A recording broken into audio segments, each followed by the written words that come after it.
Sin isn't what you've been told it is. The words for it in the original languages of the Bible both mean to miss one's target, that is, something happened that wasn't intended to happen, and thus error, mistake, or malfunction. According to Paul, this condition was both hereditary and physical in nature, not spiritual.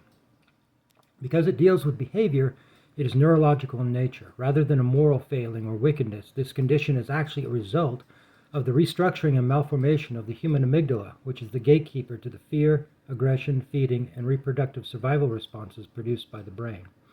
It makes it so that, unlike other animals where it activates upon a physical survival threat or need and then goes dormant when it's resolved, the human amygdala sees everything as a survival threat or need and acts accordingly, whether it's physical, psychological, or emotional. It makes us want to have too much of what the brain likes or agrees with and therefore sees as a need, and to flee from or destroy what the brain doesn't like or doesn't agree with and therefore sees as a threat. This is why murders, theft, and sexual misconduct tend to happen, as well as greed, gluttony, pride, rage, and so on. But make no mistake, it is an error that all human beings are born with.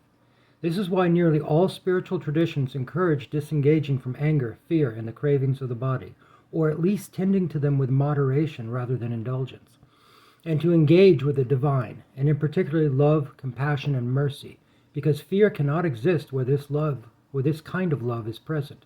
And as John wrote, God is love, and love brought to completion tosses fear out.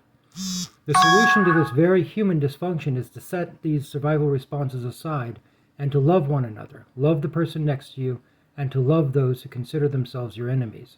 Because when you do, you channel that same God who is love, and it is He who acts and speaks through you. See my other videos for a more in-depth discussion of these things.